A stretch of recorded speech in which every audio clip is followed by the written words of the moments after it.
Ferreiras, é nosso colega, engenheiro florestal do ISA, fez o doutoramento cá no Instituto também, enquanto que hoje nos vem falar da utilização de detecção remota com radar, que é um sistema ativo, portanto um sistema que emite sinal e recebe. No doutoramento também trabalhou com detecção remota, mas com sistemas passivos, com imagens de satélite ópticas, em que se debruçou sobre a floresta secundária na Amazónia. Aqui vamos fazer uma apresentação sobre as florestas da Guiné-Bissau, em que se juntaram dois tipos de dados complementares, dados de campo, dados de inventário, de ir ao campo e de saber a biomassa presente, e ao mesmo tempo dados com as tais imagens de satélite radar, que são úteis para tirarmos parâmetros quantitativos da floresta. Obrigado, João, por teres vindo. Obrigado. Também queria agradecer, se repararam, temos aqui uma máquina a filmar e temos um blog. Eu queria agradecer à Inovisa, tem-nos auxiliado desde há 3 ou 4 sessões, não recordo bem. Começámos a ter um blog que podem consultar no aviso que recebem dos e-mails, e depois temos a filmagem integral, temos tido a filmagem integral no blog, para quem não pôde vir ou está longe, para ver. Obrigado, então vamos começar. Obrigado, João. Obrigado por terem vindo. O João já falou um bocado do que é que será a minha apresentação. Antes de mais, eu gostaria de fazer um breve enquadramento de como que, no fundo, este trabalho surgiu. No fundo, é a continuação de algo que já começou desde 2006, 2007, quando o projeto Carboveg se iniciou no Instituto de Investigação Científica Tropical. Foram feitas várias campanhas de campo na Guiné-Bissau, em 2007 e 2008, que são os dados que eu vou usar aqui. E há alguns anos eu tive acesso a uma cobertura de dados radar da Guiné-Bissau, uma cobertura completa, e então decidimos ver ou avaliar a capacidade deste tipo de dados conseguir estimar com talvez menor incerteza do que hoje em dia se consegue, conseguir estimar a biomassa de floresta acima do solo.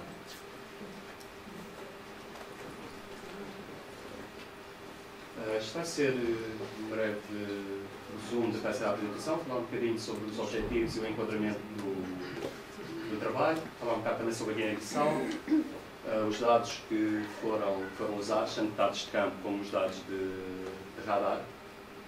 Os dados de radar são uns dados de radar muito específicos, eu não vou traduzir isto porque acho que não faz sentido, é Synthetic Aperture Radar.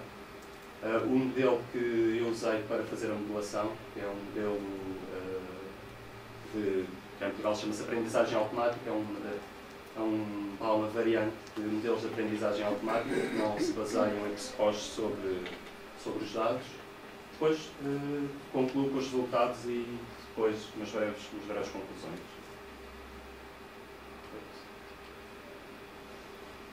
O que é que motivou este trabalho e um pouco também do projeto Carboveg? Em 1994, a Convenção de Quadro das Nações Unidas de Combate às Alterações Climáticas, tendo em conta as alterações climáticas que se vinham assistindo e para as quais começava a existir alguma evidência, resolveu elaborar o protocolo de Kyoto, de acordo com um determinado número de países em desenvolvimento, países já desenvolvidos. Alguns deles ficaram comprometidos a reduzir emissões, enquanto outros, países em desenvolvimento, puderam usar, no fundo, os seus recursos naturais, ou podem usar os seus recursos naturais para poderem adquirir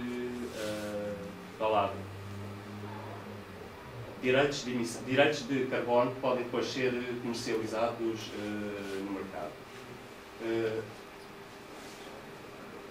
Do protocolo de Kyoto resultou especificamente o CDM, que é o Clean Development Mechanism, que no fundo é um mecanismo que permite que haja reflorestação em países em desenvolvimento e essa reflorestação possa ser contabilizada em termos de armazenamento de carbono que vai produzir e depois esses créditos de carbono possam ser transacionados no mercado. São os chamados Certified Emission Reductions, os CERs. Alguns acordos posteriores ao protocolo de Kyoto, no fundo, desenvolveram outro tipo de enquadramentos e de estruturas que permitissem não só fazer com que esses créditos de carbono se fossem produzidos a partir de florestação, mas também pelo facto de se evitar a desflorestação e degradação florestal nos países em desenvolvimento, que é, no fundo, o RED, que quer dizer Reduced Emissions from Deforestation and Forest Degradation em países em desenvolvimento. Esses créditos podem ser gerados por este mecanismo, também podem ser transacionados no mercado comunitário de carbono e dão origem aos Verified Emission Reductions ou VERs.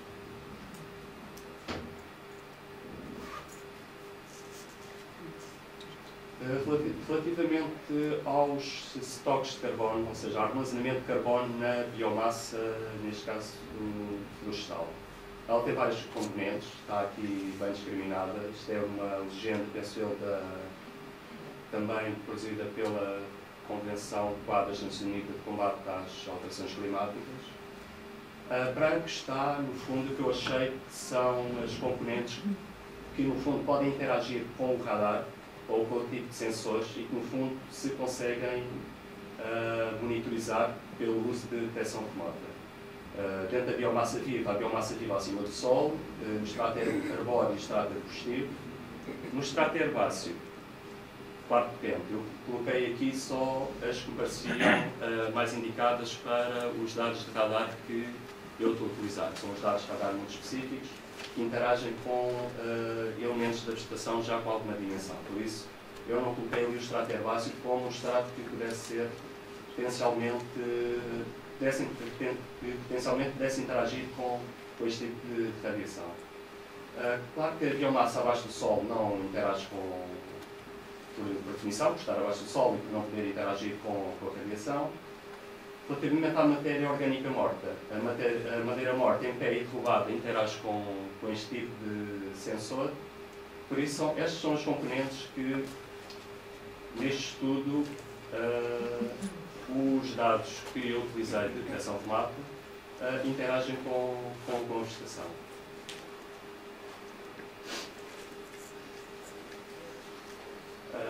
São os objetivos mais específicos deste trabalho, que era testar, como o João já referiu, uma combinação de dados de campo com dados ao desfalsar, para estimar, no fundo, a biomassa acima do solo nas florestas de Guiné-Bissau.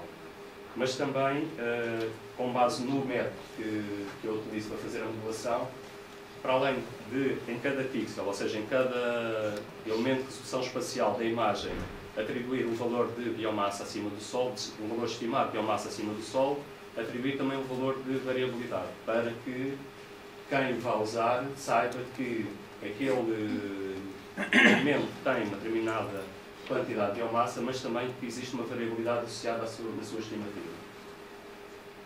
Depois, o resultado final, que foi também a estimativa dos estoques de carbono da biomassa acima do solo, de floresta existente na Guiné-Bissau, e comparação com dados já existem publicados. A Guiné-Bissau situa-se, como todos vocês deverão saber, na parte oeste da África. Tem aproximadamente a área de um terço de Portugal, mais ou menos equivalente à área do Alentejo. No hemisfério norte, entre os 10 e os 13 graus norte e os 13 e os 17 graus oeste. É composta essencialmente por floresta densa, floresta aberta, savana arborizada e mangal, em termos florestais. É um dos 10 países mais pobres do mundo, com 70% da população depende diretamente dos recursos naturais para poder substituir, com um PIB per capita, como podem ver, muito baixo. PIB per capita anual, $537.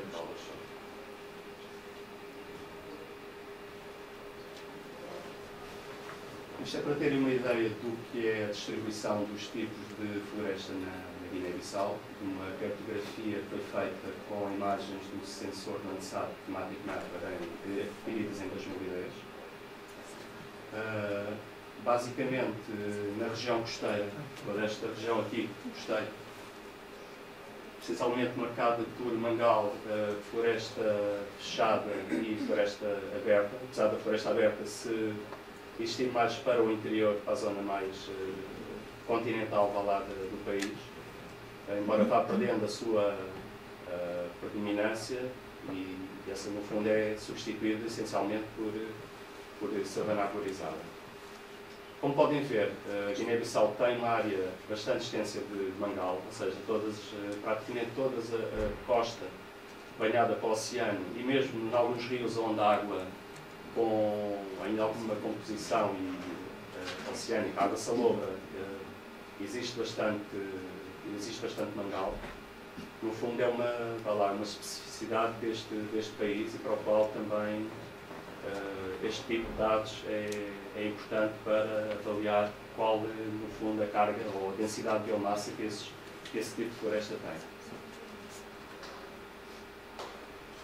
Só um exemplo de várias fotos que mostram um pouco do que é a estrutura mais a estrutura dos diferentes tipos de floresta.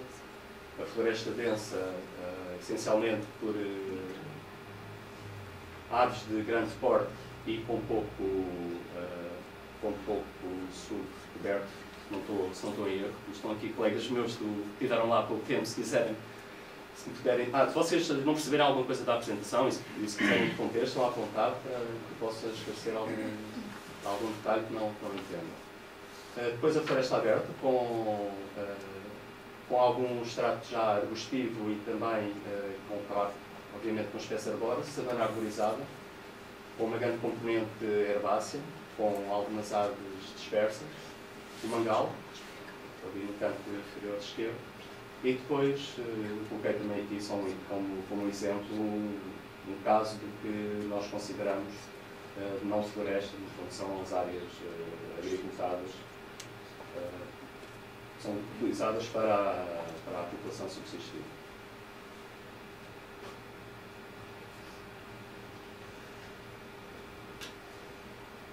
Esta imagem mostra, por um lado, as 26 cenas dos dados do sensor Alves Calçar que são necessários para cobrir a totalidade do território da Guiné-Bissau, e cada um dos pontos que estão marcados sobre a Guiné-Bissau indicam a localização de cada uma das parcelas de campo que foram medidas em 2007 e 2008 durante a época seca.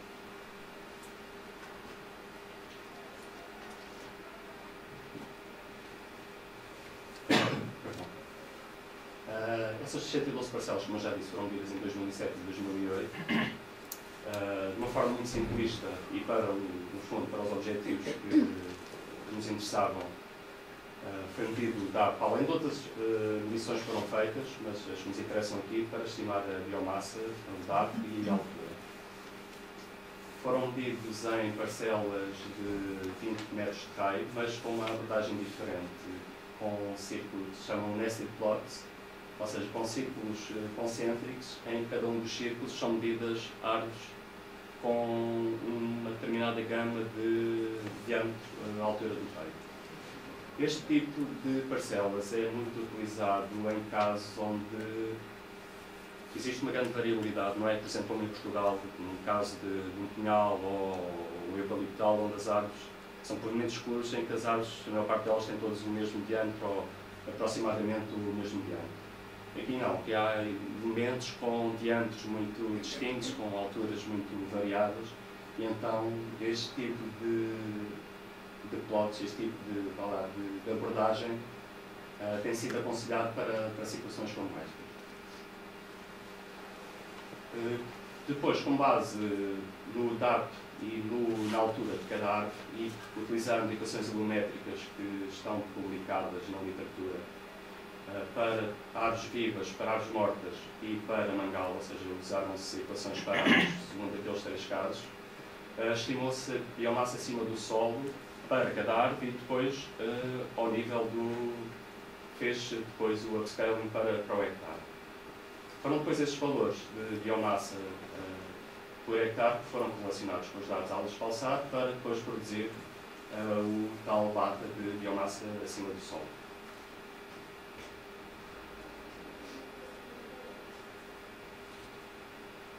Isto é um exemplo. Eu depois, mais à frente, vou falar um pouco sobre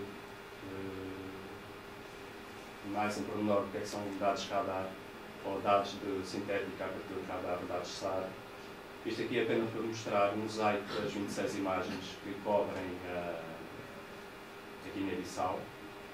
Ali está um RGB em que no R está... As imagens radar podem, no fundo, como é um sensor que tem a própria fonte de energia, ele pode emitir a radiação na determinada frequência e com uma determinada polarização, ou seja, a onda pode ir na horizontal, pode ir na vertical. E depois o que regressa ao sensor pode ser medido a onda que vem na horizontal ou a onda que se propaga na vertical.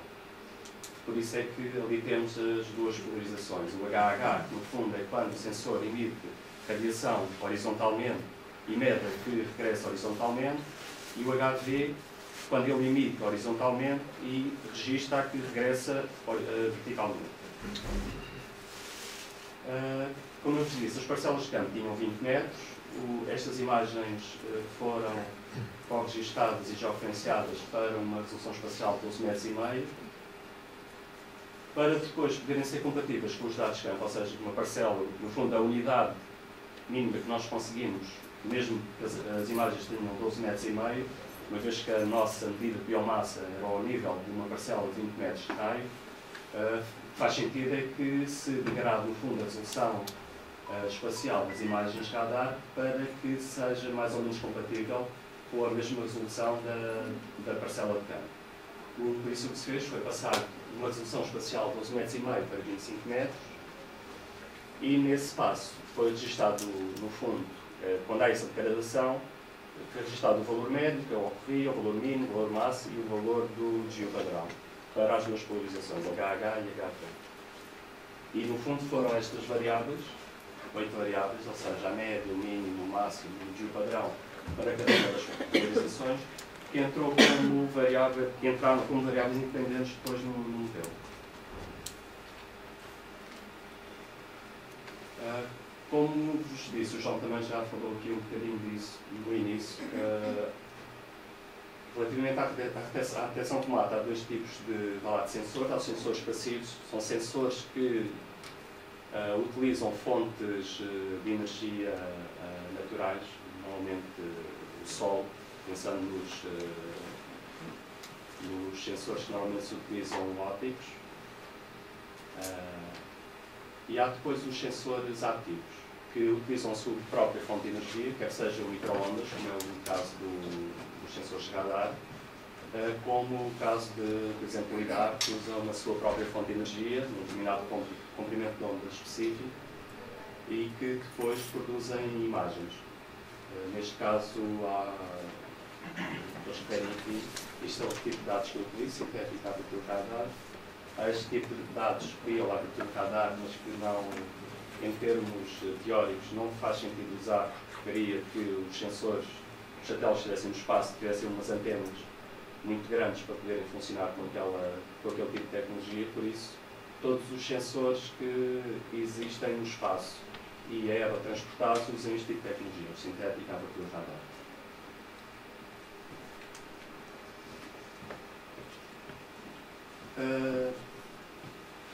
Este tipo de sensores caracteriza-se basicamente pela sua frequência.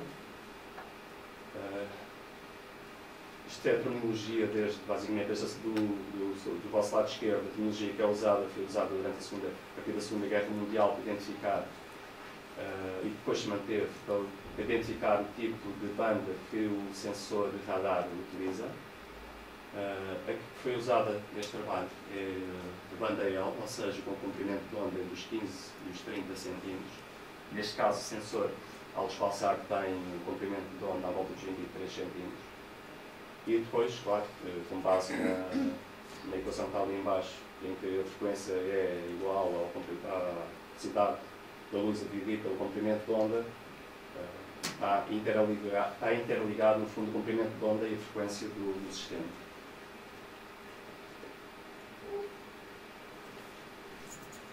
Basicamente, estes foram os sensores que já foram lançados e que estão, alguns deles ainda estão a funcionar. Como vocês podem ver, basicamente temos sensores com a banda C, que é uma banda com, aqui, banda C, com um comprimento de onda entre os 3,8 e os 7,5 cm, ou seja, com o menor comprimento de onda. Basicamente tem sido usada pelos sensores europeus da ESA e também pelos canadianos, pelo Centro de Detecção Remota do Canadá.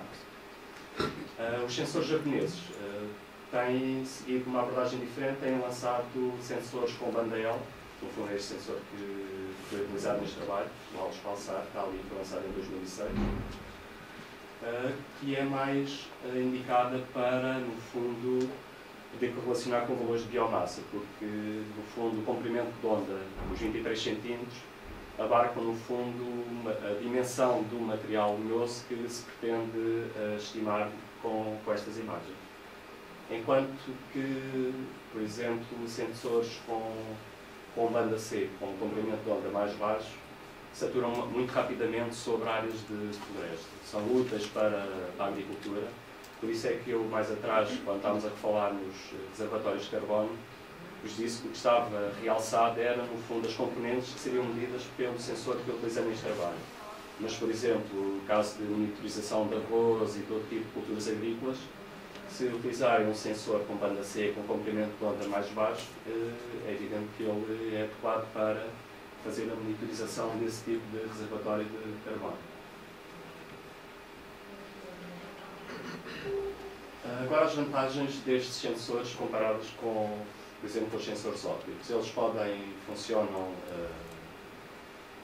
durante a noite, funcionam em situações de completa nebulosidade, ou seja, não são afetados pelas nuvens.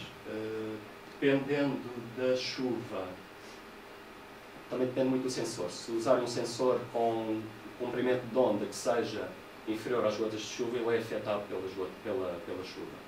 Também depende do tipo de chuva. Não é? No caso, o sensor que nós utilizamos, como tem um comprimento de onda de 23 cm, isso é irrelevante, por isso ele não é afetado nem pela chuva. Funciona durante o dia e durante a noite, quer dizer, é independente da iluminação solar. Também é indiferente a efeitos atmosféricos. E, no fundo, o que o torna atraente para a estimativa de biomassa e de outros parâmetros biofísicos é a sua sensibilidade ao que chamam as propriedades dielétricas. No fundo, é o conteúdo em água da vegetação, a biomassa, por acaso também de conseguir estimar também o gelo. É sensível, é muito sensível à rugosidade da superfície. E isso pode ser utilizado, em alguns casos pode ser uma vantagem, em outros casos pode ser uma desvantagem. Em zonas terrestres com biomassa, se ele interage, se o que está por baixo da floresta, o solo é muito rugoso, isso pode provocar um efeito na resposta que se observa e pode não ser desejável. No caso dos oceanos, pode ser bastante importante para determinar, como eles dizem ali, a velocidade do vento sobre os oceanos. É muito bom para medir distâncias, mas isso tem a ver com outra tecnologia que é usada com base nas distâncias, que é a interferometria. É muito sensível a objetos feitos artificiais. Edifícios provocam uma resposta no sinal de radar muito forte. Normalmente são os hotspots muito fortes, são pontos muito brilhantes na imagem. E são muito sensíveis, como, no fundo, é uma das características principais até para a estimativa de biomassa e até para a diferenciação de tipos de floresta, é muito sensível para a estrutura do objeto que está a ser observado. E, em alguns casos, pode penetrar mesmo abaixo da superfície, embora ligeiramente, mas pode penetrar abaixo da superfície. Alguns dos inconvenientes deste tipo de dados são, às vezes há interações muito complexas com objetos, às vezes são difíceis de entender e difíceis de modelar. Este tipo de imagens sofrem de um tipo de ruído que se chama speckle, que às vezes há filtros específicos para o eliminar, mas nem sempre se consegue completamente, no fundo, eliminar este tipo de ruído. No fundo, é devido ao facto de quando este sensor está a observar uma determinada região, uma determinada parcela, ele está a observar não só um elemento, mas vários elementos. Então, a interação toda que se verifica entre eles e a resposta que depois chega ao sensor provoca este tipo de efeitos. É muito sensível também a efeitos topográficos, por isso a georreferenciação destas imagens nunca pode ser feita como, por exemplo, é feita a georreferenciação de imagens ópticas. Não pode ser simplesmente um ponto de controle. Tem que se utilizar sempre um modelo digital de terreno. Porque, no fundo, o que ele mede é a distância do sensor ao objeto e o tempo que o sinal demora a chegar novamente ao sensor. E isso aí tem o facto de a superfície ser mais ou menos, o relevo ser mais ou menos acentuado, tem bastantes efeitos depois no sinal que chega ao sensor e até à posição que esse elemento depois terá na imagem. Por isso, todas as correções geométricas terão sido feitas com o modelo digital de terreno.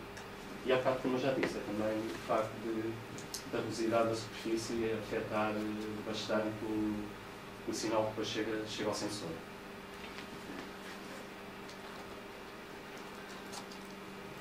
Isto é a configuração de um sensor SAR típico. Ele está do Airborne, mas podia ser um Spaceborne. Tem sempre duas direções aqui. A direção azimutal, ou Azimuth Direction, que é a direção em que o sensor se move, ou seja, ao longo da órbita. E depois, os sensores radar, eles nunca estão a olhar para o nadir, estão sempre a olhar lateralmente. Por isso é que dizem que são sempre side-looking sensors. O que essa direção é sempre denominada range direction, ou seja, no fundo, como é a distância do sensor ao objeto, e pelo facto de ele estar mais, no fundo, porque o que é medido, no fundo, é a distância do sensor ao objeto, com base no tempo que a radiação demora a chegar ao sensor, e depois é atenuada, claro, tem a ver com a amplitude do sinal que lá chega, que tem a ver com, no fundo, a interação que existe da radiação com o que existe no terreno. Por isso, como vocês podem ver, elementos que estejam mais distantes, como o sinal demora mais tempo para chegar ao sensor, facilmente sabe onde é que eles estão no terreno. Aqui neste caso está-se a mostrar simplesmente uma zona plana, mas se houvesse algum relevo, vocês veriam que o facto de haver relevo poderia causar distorções no facto de o sinal demorar menos tempo a chegar ao sensor, tendo em conta que existe algum relevo no solo. Por isso é sempre preciso usar dados de um modelo digital de terreno para fazer a correção destas imagens. Estes são os principais mecanismos no fundo, de scattering, de dispersão da radiação que é emitida pelo sensor e depois chega novamente, depois é refletida, não é bem refletida, que chega emitida depois nas antenas do sensor. Relativamente à água, quando ele incide numa superfície de água, basicamente o que existe é o que se chama surface scattering, e ela é mais ou menos, se for uma superfície plana, o que acontece, se isto fosse plano, a onda que chegava aqui era completamente, não regressava ao sensor, era completamente desviada, por isso o que chegava ao sensor era praticamente nada, e estas superfícies aparecem muito escuras nas imagens. Claro que, havendo ondas, por isso é que ela é utilizada sobre os oceanos para fazer modulações até da velocidade do vento sobre os oceanos, essa informação é útil. E quanto mais rugoso for a superfície da água, mais informação chega ao satélite e essa informação depois é relacionada com esses parâmetros. Relativamente à superfície terrestre, como Sol e rocha, é também o mecanismo predominante é o surface scattering, ou seja, há pouco, não sei se vocês lembram disso, pode haver alguma penetração dependendo muito do tipo da dimensão das partículas que compõem, neste caso teria que ser o Sol. E a surface scattering também poderá ser, se a superfície do Sol for muito lisa, o sinal que chega ao sensor será baixo porque ele perde-se. Se for muito rugosa, o que chega ao sensor o sinal é maior porque é refletido de volta para o sensor. Relativamente à vegetação, há os três mecanismos que se conhecem de interação da radiação radar com os objetos, de uma forma geral. É o volume scattering, que é o que acontece sobretudo nas copas das árvores. Depois há uma interação entre o volume e a superfície e o que nós já falámos há pouco também do surface scattering, que pode ocorrer em zonas em que o sensor, a radiação passa através das copas e chega ao Sol. Este aqui não vou falar, isto é uma coisa muito específica sobre a neve, mas basicamente pode ocorrer também volume scattering, dependendo das quantidades de neve que se acumulam sobre a superfície, e também o scattering associado à própria superfície do terreno.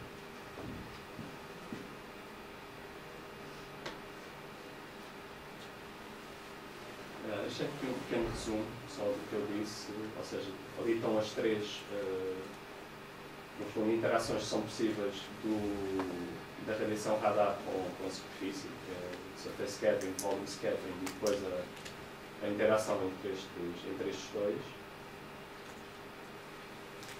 Depois, este tipo de sinal, como eu vos disse, depende muito no fundo, da rugosidade da superfície que está a ser observada, mas também daquelas propriedades dielétricas que eu vos falei, como seja o teor de umidade tanto do Sol, pode ser da vegetação, e isso, no fundo, é usado depois para poder ajudar a explicar, no fundo, as relações que estabelecem, neste caso, entre o sensor, o que é medido pelo sensor e o que existe efetivamente no terreno. Aqueles fatores têm também, como eu vos disse, o sensor radar geralmente tem só uma frequência, pelo menos os que existem em plataformas orbitais no espaço. Tem só uma frequência. Há sensores a bordo de aviões que têm várias frequências, são multifrequências, ou seja, medem a interação que existe entre a radiação e os elementos que se encontram no Sol com base em diversas frequências. Podem ter várias polarizações. E também o ângulo de incidência, que no fundo é o ângulo que eu posso mostrar aqui. No fundo será este ângulo aqui, entre a normal do satélite e onde ele está observado. No fundo é este ângulo aqui. Pode ser o normal maior. João, desculpe interromper-te, atenção ao tempo, não sei em que parte da apresentação vais. Nós devíamos acabar para aí daqui um quarto de hora. Sim, mas está.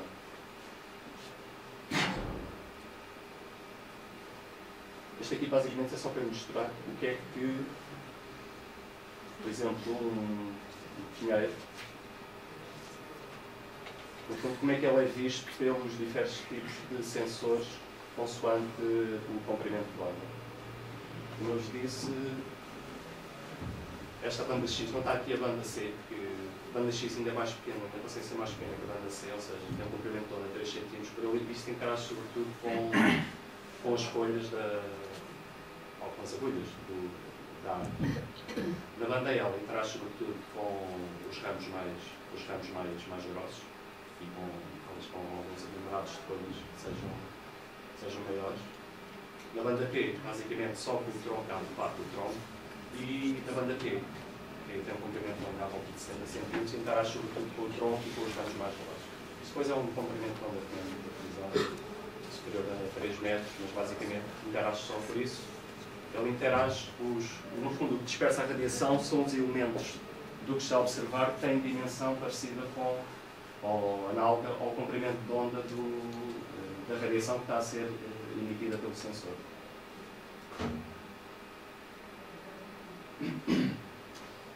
Aqui basicamente vou explicar o que é que o modelo que estou a utilizar, que é o Stochastic Gradient Boosting. Normalmente os métodos estatísticos para modelar relacionam o fundo real independente com algumas variáveis independentes. Podem ser métodos paramétricos, por exemplo, a regressão linear, mas estes métodos baseiam-se em alguns pressupostos, geralmente a distribuição normal dos erros e a homogeneidade da variância. Recentemente, há algumas décadas, apareceram alguns métodos, eu falei há pouco, de aprendizagem automática, que no fundo surgiram para lidar com o aparecimento de grande volume de dados. E esse tipo de métodos, uma das vantagens da sua aplicação é que eles não se baseiam em pressupostos relativamente nem à homogeneidade da variância, nem à distribuição dos erros. Como exemplos, há sobretudo as árvores de decisão, portanto podem ser para a classificação à regressão, mas também outros métodos, como por exemplo as redes neuronais, etc.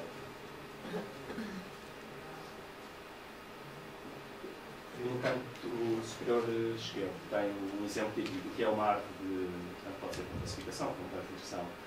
Basicamente começa aqui em cima com a nossa amostra, ali T1, ela depois é dividida, tem duas variáveis no fundo independentes, já x1 e x2, e no fundo o que ele vai fazendo é vai repartindo o conjunto de dados em subconjuntos mais pequenos, mais homogéneos em termos da variável que se quer ou classificar ou que se quer estimar, no caso de classificação ou no caso de regressão. Estes métodos já foi provado que eles são bastante sensíveis a pequenas perturbações no fundo do nosso conjunto de treino, ou seja, na nossa amostra que nós vamos usar ou para classificar ou para usar em regressão para estimar qualquer outra variável.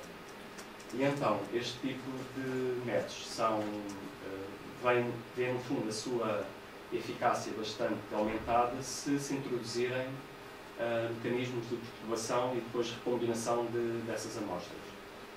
Esses mecanismos, ou esses tipos de técnicas, geralmente dividem-se em duas, ou bagging ou boosting. Bagging em que são geradas amostras com reposição do conjunto de treino, são gerados depois múltiplos classificadores independentes entre si. Enquanto no boosting é a mesma coisa, são geradas amostras com reposição, são depois o classificador vai classificá-las, mas em passos subsequentes, no boosting o que acontece é que ele utiliza, no fundo, os resultados da amostra anterior, da amostra com reposição anterior, para poder, no fundo, otimizar. O método que eu utilizei aqui é, no fundo, uma forma de boosting, que chama-se Stochastic Gradient Boosting. Stochastic porque não vai utilizar a totalidade dos dados, ou seja, isto é probabilístico, está sempre dependente, no fundo, da quantidade de dados que se utilizam depois na modelação. Este tipo de método basicamente tem três parâmetros que se devem ajustar, que é a backfraction, a learning rate e a tree complexity. Neste trabalho, para tentar escolher o melhor conjunto de parâmetros, eu testamos 5 backfractions. No fundo, a backfraction é a quantidade de observações que se vão utilizar para construir cada uma das árvores. Pode ser 50% dos dados, 60%, 70%, 80% ou 90%. A learning rate que nos dá, no fundo, é a contribuição que cada uma das árvores individuais vai ter para o modelo final. E a tree complexity, no fundo, dá-nos, se vocês virem aqui, se será uma árvore com, neste caso teria, este tem 5 nós terminais, mas pode ter 10, pode ter 20, no fundo vai-nos dar a complexidade que estará a ser modelada. Depois o que acontece é uma medida, uma loss function, geralmente é a deviance, e o que acontece é que, consoante o número de dados que estão sendo adicionados ao modelo, no início vai havendo, isto é tudo feito depois com dados de validação cruzada, por isso é que não é sempre crescente, cresce e depois aumenta. O que acontece é que chegar aqui a um ponto ótimo, que seria aqui, isto no fundo seria o número ótimo de dados do nosso modelo. No fundo é o número de dados que minimiza a deviance, que é estimada por validação cruzada. Para além disso, neste trabalho o que se fez é, para além de usar este método, construíram-se 25 amostras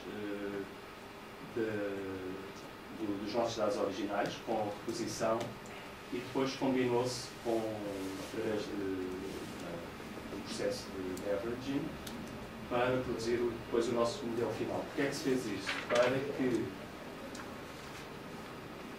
para além de produzir um modelo que seja mais robusto, ele depois permite fornecer uma medida que vai predizer, no fundo, a variabilidade de cada uma das estimativas. Por isso, não sei se lembram do que eu falei na introdução, uma dos objetivos foi também, ao nível do PIS, ter não só a estimativa de biomassa, mas também uma medida da variabilidade dessa estimativa. Isto foi feito com base neste segundo passo que se introduziu neste modelo, o Stochastic Gradient Boosting, e que permite, no fundo, produzir esta informação ao nível de cada um dos pixels.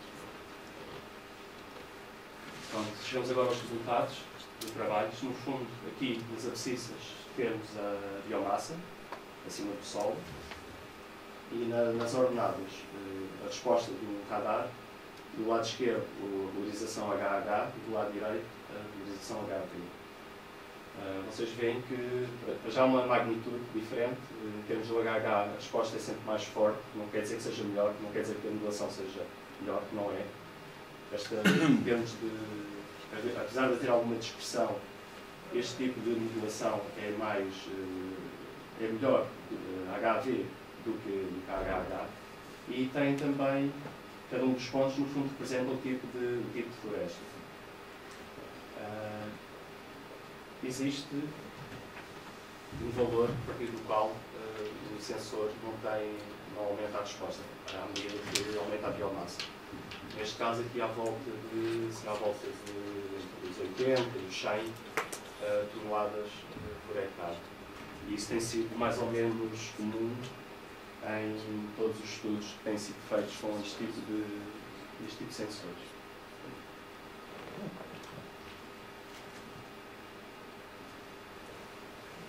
Depois o que se fez foi, isto é uma medida standard, no fundo, da capacidade preditiva do modelo. No fundo, são os valores observados e os valores estimados pelo modelo com base em avaliação cruzada. Deu um resultado muito bom, apesar de, a partir aqui dos 100, 150, há uma subestimação pelo modelo da biomassa. Ou seja, a biomassa observada é muito superior àquela, é superior, não é superior, porque é o caso do gelo é muito grande, mas é superior à biomassa que é depois estimada pelo modelo. Aqui, no fundo, o que nos dá é, como isto foi feito com base naquelas 25 amostras, o que acontece é que conseguiu-se reduzir também uma medida do coeficiente de variação de cada uma das observações. E isto o que nos indica é que, se vocês aqui podem ver, aqui há uma coeficiente de variação muito grande, depois diminui até à volta dos 100 toneladas por hectare, depois volta a aumentar novamente. No fundo é o que também acontece aqui. Aqui muito próximo da origem, entre talvez os 0 e 50, há aqui uma subestimação da biomassa. Isto no fundo está refletido aqui no maior coeficiente de variação. E depois a partir dos 150, depois um aumento novamente do coeficiente de variação que está associado aqui também à subestimação da biomassa. Isto é apenas uma medida do erro médio quadrático de 26,62 toneladas por hectare. Basicamente este erro é sobretudo devido à variabilidade, ou seja, ao modelo, isto é o P, é o bias do modelo, isto é praticamente enviesado. Todo o erro provém da variabilidade que existe depois na estimativa.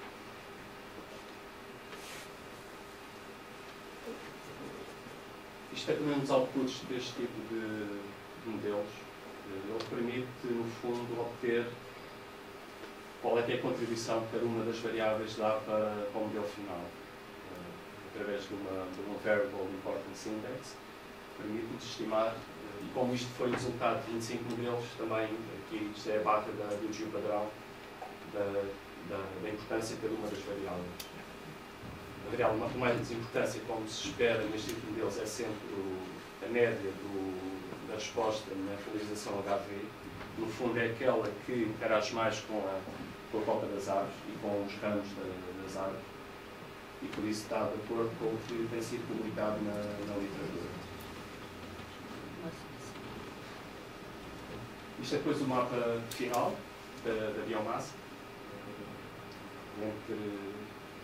entre 0 e 230 toneladas por hectare. Por acaso não consegui muito bem. Mas se vocês repararem, esta zona aqui mais do leste, que era sobretudo de savana arborizada, tem valores de biomassa inferiores. Se não estou em erro, floresta densa existe muito aqui nesta zona, onde é o exterior mais escuro.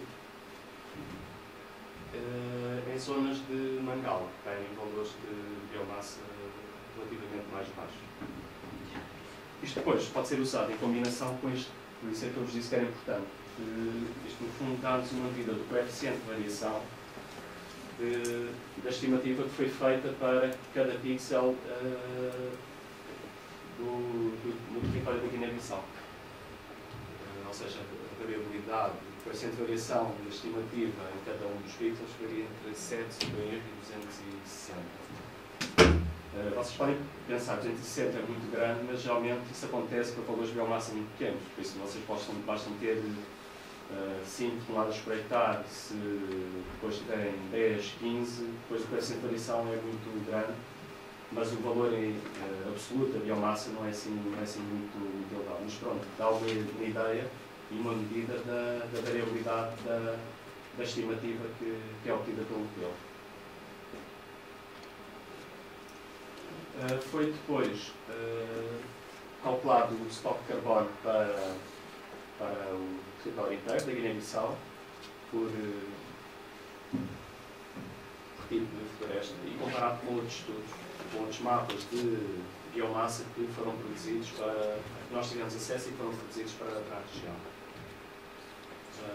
O valor total é muito próximo, este 96, ou seja, comparando, ele é mais próximo com este estudo aqui, este Sassan Sachi. Foi um estudo feito também com dados, sobretudo dados do LIDAR, ou seja, não são dados melhores para a estimativa de biomassa do que com este estudo aqui do Bacchini et al. Em 2008, que utilizou sobretudo dados módulos para estimar biomassa, com base, se não estou em erro, em árvores de distribuição também, mas com um modelo diferente, o Random Forest. Mesmo ao nível do estoque de biomassa por tipo de floresta, é muito mais parecido entre este estudo que nós fizemos e este estudo aqui. Não há, assim, há diferenças, mas elas são menores do que se comparando com o estudo em que foram utilizados dados ópticos. Ou seja, estes dois estudos utilizaram dados de sensores ativos, neste caso radar, neste caso dados de LIDAR, e depois também utilizaram dados de radar. Este aqui são dados ópticos.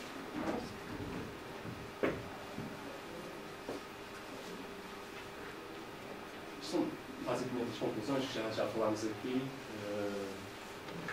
A aplicação deste modelo resultou num erro médio quadrado de 26,72 toneladas por hectare, e um coeficiente de relação entre os valores observados e estimados por validação cruzada de 0,85. Permitiu também produzir este mapa de variabilidade das estimativas, o coeficiente de variação das estimativas de biomassa acima do solo,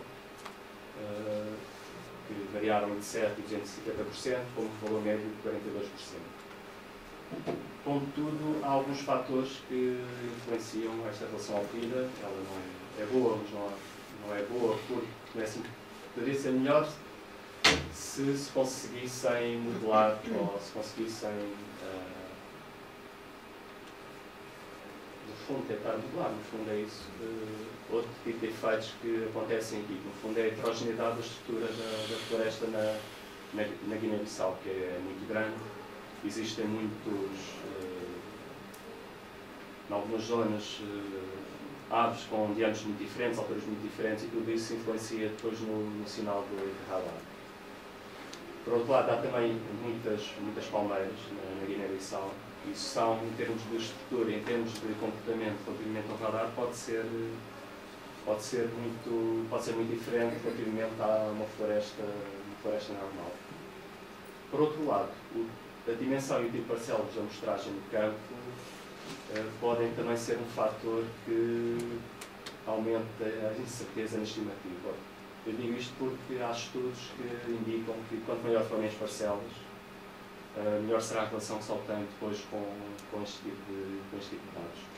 Porque, no fundo, consegue-se apanhar mais no fundo, a heterogeneidade que ocorre no terreno do que com parcelas mais pequenas, às vezes podem estar mais sujeitas a erros também, e um erro numa parcela pequena pode causar logo um erro grande depois na estimativa por hectare. É tudo.